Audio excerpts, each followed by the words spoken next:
Torah tells us, Noach ish tzaddik tamim haya b'darasav. Noach was a pure tzaddik.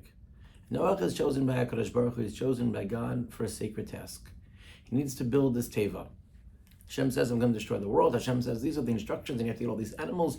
And Noach goes ahead, and he follows through with exactly what HaKadosh Baruch Hu wants from him. The entire world is being destroyed, but Noach is allowed to survive, and Noach is the one who's going to perpetuate creation and allow everything to continue. He's going to come in with his family and all of these animals and take care of all of them. And the Torah repeats again a little bit later. HaKadosh Baruch Hu, God himself, says to Noach that you are a tzaddik. You are Ki yoscharo isi tzaddik. I saw that you are a tzaddik, and that's why I'm going to save you. Rashi points out there's a difference in the language between tzaddik tamim, a wholesome tzaddik, a pure tzaddik, and a regular tzaddik, and explains that we see from that the concept that you're only supposed to say miktsas shevacho shel adam b'fanav, part of the shevach, part of the praise of the person in front of him. So Hashem is talking to Noach.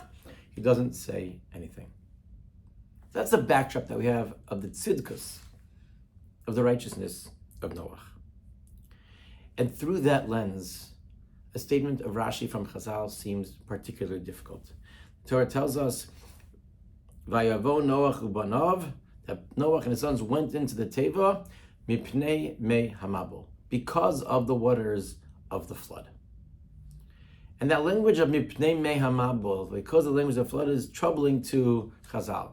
You would say because the flood is going to come, but it sounds like it's because of the water itself. And therefore Chazal tell us in Rashi comments, Shelo nichnas Noach el teva, that Noach only entered the teva achar shekvar yorad hamabel befoal, when the rain actually started to fall.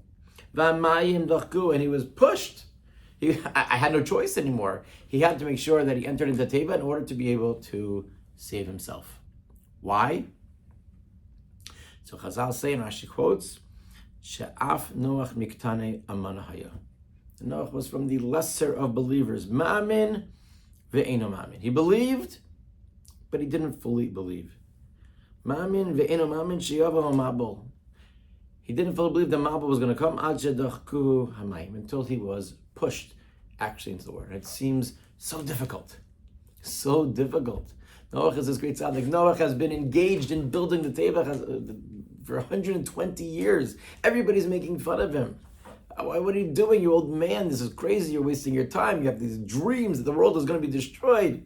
Apocalypse. What are you doing? And Noach keeps pressing forward. And now, we're saying he doesn't believe. He had tremendous Emunah. Ma'amin ve'eno ma'amin. What does that mean? What does it mean? How do we understand this? He's a tzaddik. He's a righteous person. So what does it mean that there is a chisar and there's something missing in his Emunah? And what it seems to be is that our Emunah is not an all or nothing. And that's exactly what Chazal is saying. It's ma'amin ve'eno ma'amin.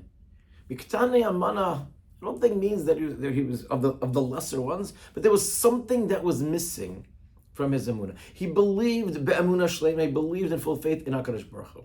And he believed otherwise he wouldn't have done all that he did, and he was a great tzaddik. But to be able to take that which we believe in and actualize it, to be able to say, now is the time that I have to come. It's not just an intellectual pursuit, not something that I believe inside me, but I have to act based on it, is a different level. And that was something that until he was pushed a little bit harder, he wasn't able to achieve. And it doesn't apparently take away from him being a tzaddik. We can be a tzaddik, we can be a great person, and we can work on our emunah. But at the same time, we need to understand and we need to realize that there's a difference between creating that knowledge of emunah, and that feeling of emunah, and a true belief inside of us, and actualizing it. And sometimes it takes a little bit of a push to be able to actualize it, and it's not such a bad thing. It's ma'amin ve'eno ma'amin, it's miktan, there's something missing. There's something missing.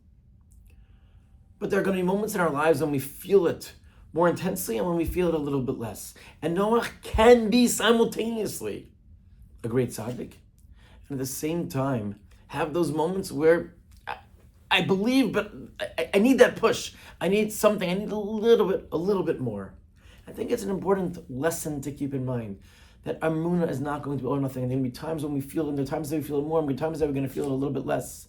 And it's tapping into those moments. And even when it's a little bit difficult, not to despair, to realize you could be a Noach ish tzaddik, and yet I'm not quite there yet. I have to figure out how to take that which I know inside of my head and I have to actualize it.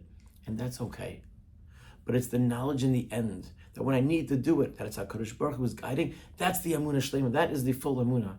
And that perhaps is the lesson within the Emunah of the tzaddik of Noach, who could still have Ketana Emunah. There's still part of the Emunah that's missing.